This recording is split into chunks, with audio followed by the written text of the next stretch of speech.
Sir, nakikiusap ako sa inyo. Parang awa niyo na. Hanapin niyo na si Rambo. Sigurado ako may kinalaman dito si Esmeralda. Dahil kinidnap ni Rigor si Rambo. Baka kung ano nagawin nila sa kanya. Major, we need all the resources to track down Esmeralda and Rigor. Every officer in Corazon needs to be on high alert.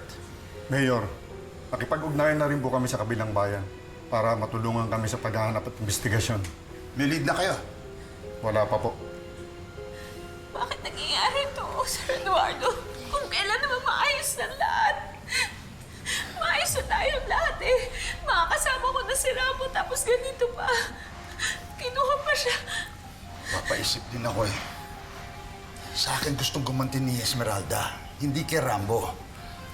It doesn't make sense na si Rambo ang tinarget niya.